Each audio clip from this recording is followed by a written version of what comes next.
നിങ്ങളുടെ favourite shows ഇനി ഒരിക്കലും മിസ്സാവില്ല. ഇപ്പോൾ C5 കാണും നിങ്ങളുടെ ഫേവറേറ്റ് ഷോസ് തികച്ചും സൗജന്യമായി. ഇത് കുടിക്ക് ദേവട്ടാ. താങ്ക്സ്.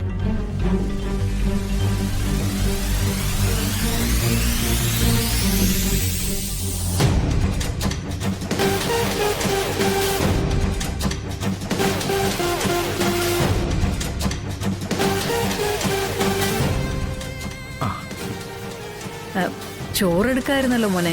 ഈ സമയത്തോ? മോനറിയാലോ, ഒരാൾക്ക് കഴിക്കാനുള്ളത് എപ്പോഴും ഇവിടെ ഉണ്ടായിരിക്കും. മോനെയൊക്കെ അങ്ങനെ ഒഴിവാക്കി വിടാൻ പറ്റുമോ?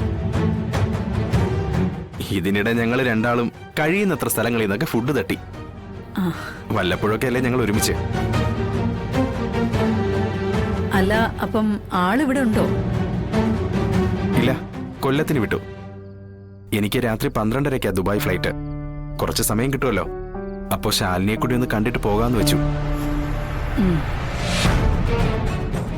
എന്താ ദേവേട്ടാ അർജന്റായിട്ട്? ശാലിനി, തേജസ്വിനി പറഞ്ഞാ ഞാൻ കാര്യങ്ങളുടെ പൂർണ്ണ രൂപം അറിയുന്നത്.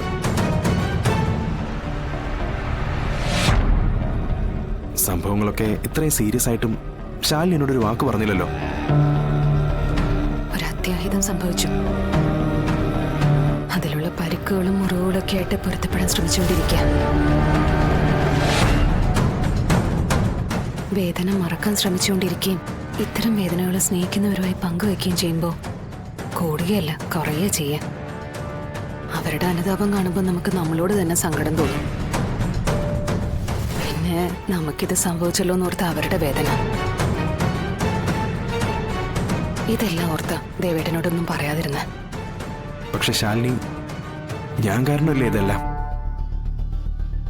ദേവേട്ടൻ കാരണമെന്ന് ആര് പറഞ്ഞു? അല്ലെങ്കിലും ഇതിങ്ങനെയൊക്കെ സംഭവിക്കായിരുന്നുള്ളൂ.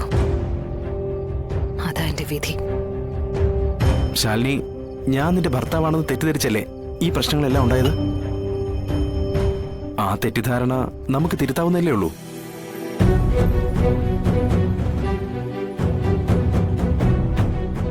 സത്യയുടെ പേരൻസിനെ കാണണമെന്ന് അന്ന് പ്രിൻസിപ്പൾ വാശി പിടിച്ചതുകൊണ്ടല്ലേ ശാലിനിയുടെ ഒരു പകരക്കാരനായിട്ട് എന്നെ അങ്ങോട്ട് അയച്ചത്.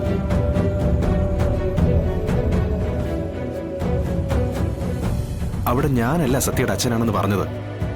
മറ്റുള്ളവരത് എന്നിൽ ആരോപിക്കുകയായിരുന്നു.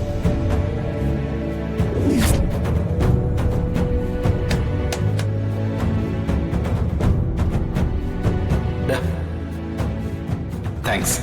സത്യഭാമയുടെ ഫാദറല്ല നിങ്ങള്? അത് ഞാൻ തിരുത്താൻ പോയില്ല.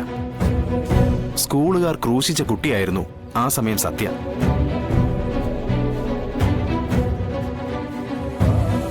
നേരിട്ട് കണ്ട പ്രിൻസിപ്പാളും പത്മിനിയെ സ്കൂളിൽ നിന്ന് കടത്തിക്കൊണ്ടുപോയ കുട്ടിയുടെ പാരന്റ് ആണെന്നുള്ള നിലയ്ക്ക് എനിക്ക് മുന്നിൽ പൊട്ടിത്തെറിച്ചു. അച്ഛനെ പോലെ അടുത്ത റിലേറ്റീവ് അല്ല, സത്യയുടെ അമ്മയുടെ ഫ്രണ്ട് മാത്രമാണ് ഞാനെന്ന് പറയാവുന്ന ഒരു സിറ്റുവേഷൻ ആയിരുന്നില്ല അത്.